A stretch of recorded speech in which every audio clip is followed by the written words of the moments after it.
Morning. Before we start, one thing needs to be abundantly clear. This is not a case about holding parents accountable for what their children do. That's not what this case is about. This case is about this defendant and his actions. His actions in allowing a child that he has custody over access to a firearm and ammunition after being warned that that child was going to harm others. This is a case about his actions and the horrific consequences of them. I'm going to take you now to September 4th, 2024. It was a Wednesday morning. It was just after the Labor Day holiday. A 14-year-old boy enters Apalachee High School here in Barrow County. It's a new school for him. In fact, he had been out of school completely the entire previous year. And while the school year was already a month old, this was only his 5th day attending school. As he walked through the crowded hallways, he carried his book bag in front of him. And hidden inside that book bag was a Sig Sauer M400 AR style rifle. This 14-year-old boy has an evil plan. He goes to his first period class, located here. It's a computer science class. He sits down at the table, and he puts his book bag with the rifle next to him. At some point during the class, he gets up and approaches the teacher, and he asks her, "Y'all had any active shooter drills?" She says, "Yeah, actually, we had one last week. You were absent." He goes back and sits down. The teacher ponders on this a bit. It's an odd question to ask. She doesn't know this boy very well. He's only been there 5 times. So she emails the school counselor, and she courtesy copies her direct supervisor, the vice principal, about the question the boy had asked. At the end of class, at 9:38, this boy picks up his book bag with the rifle in it, carries it in front of him out of the class, heading to his second period class. But that first period teacher stewed on it a little more, and between the class breaks, she decided, I'm going to go up to the office and find the vice principal and talk to her. But at this very moment, that 14-year-old boy is entering his second period class.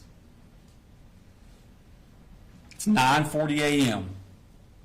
He takes a seat, and he puts that book bag with the rifle in it next to him. 14 minutes later, at 9:54 a.m., that boy gets up, grabs his book bag, and he tells the teacher, "I'm going to go to the counseling office," which is located down here. He leaves the class, but he doesn't go down to the counseling office. He goes down what's called J Hall, and he enters the boys' bathroom here. He goes into a stall, locks the stall, and he hides there for the next 26 minutes. Now, 4 minutes before he left second period, at 9:50 a.m., the boy's mother calls the school counselor, who's in this suite here. Now, the boy's mother doesn't live here in Winder. She's down in Fitzgerald, Georgia, which is in South Georgia. It's a 4.5-hour drive from here. But the boy that morning has sent some text messages that bother her. And he's now not answering his phone when they call or try and get a reply. She's worried about his emotional well-being. Now, the counselor had actually met this boy the week before. He had a panic attack at school, went to her office, and was too upset to go back to class. So the counselor and the mother talk on the phone for 8.5 minutes about this boy's emotional well-being. And at the very end of that call, at the end of the 8.5 minutes, for the first time, that mother mentions to the counselor that this boy has access to firearms. This sends a red flag up to the counselor. She immediately hangs up the phone and she calls the vice principal. This phone call was ended at 9:59 a.m. But remember, the boy had already left the classroom 5 minutes before that phone call ended. 5 minutes before the mother said anything about firearms. And he's hiding in this bathroom where no one knows where he is. 7 minutes after the call ends, at 10:06, the vice principal and the school resource officers arrive at his second period class. Now remember, this boy that the vice principal and the SROs are looking for has only been to that class 5 times. And there's another child in that class who has an almost identical name. And that boy has also left the classroom to actually go to the bathroom. He signed out to go to the bathroom.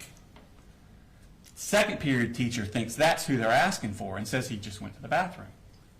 Gives the vice principal that boy's backpack. And the vice principal and the school resource officers head down to the bathroom to find that boy. That boy's just up at the sinks. He comes out with them, they talk to him, they search his book bag, and they realize this isn't the right kid. He doesn't have computer science for first period. They go back to the class.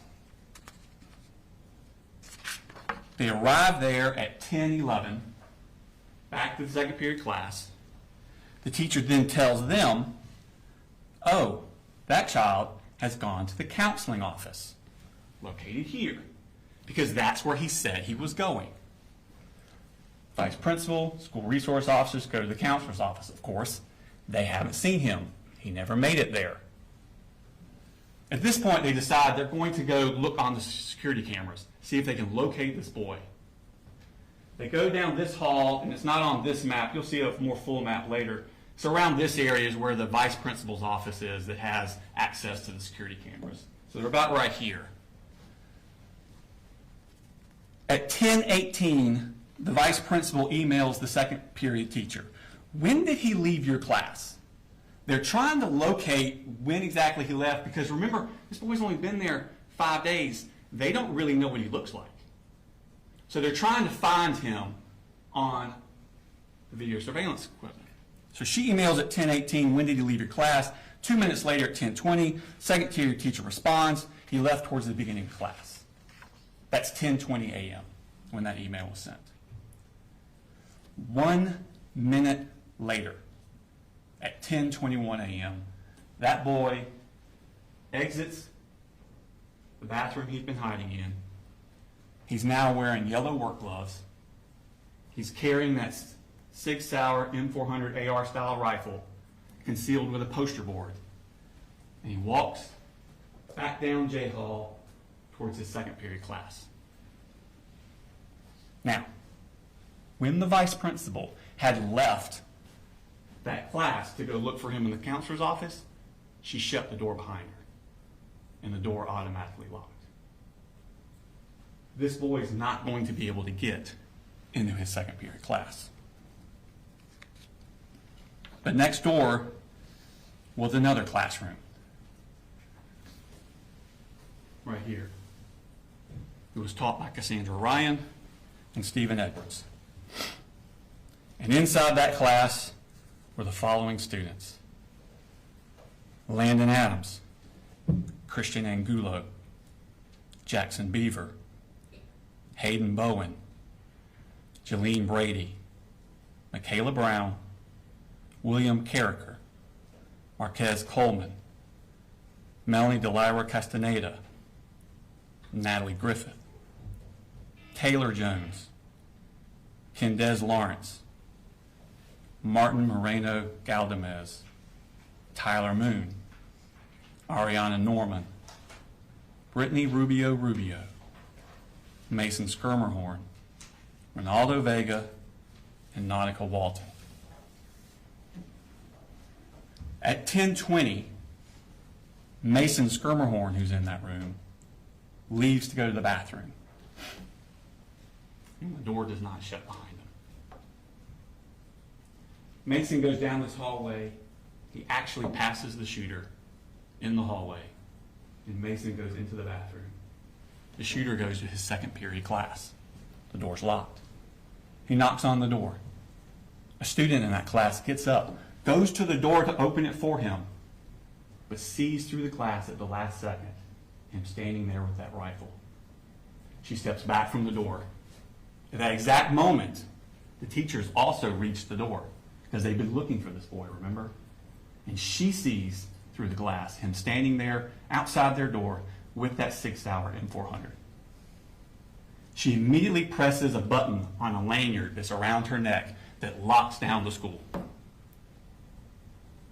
The boy then steps next door to the Ryan Edwards classroom, and he opens fire. He fires discriminately through the classroom. He hits the following victims.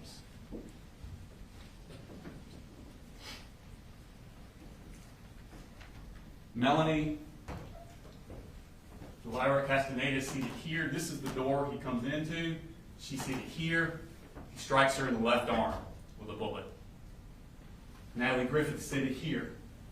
Strikes her in the shoulder, the upper arm, and the forearm.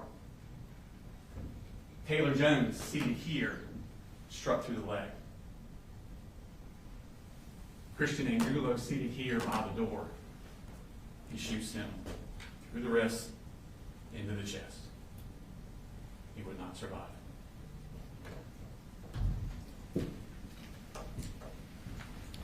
Jackson Beaver, Ronaldo Vega, and Nautica Walton were also in that room. They were struck by shrapnel from the bullets ricocheting around the room. When he finishes shooting, the shooter then leaves. He runs down J Hall. He's looking for more victims. Christina Irmy is a teacher in this classroom. She hears the commotion. She steps out, looks down the hall. The shooter is about here. He shoots her through the neck before she can get back in the room. She would not survive. Richard Aspinwall is coming out of this room on I Hall. He hears the commotion. Joining him is David Phoenix coming out of this room.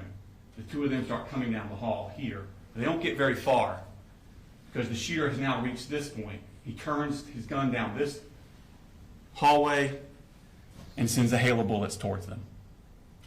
As they dive towards their room, David Phoenix is shot in the hip and in the foot.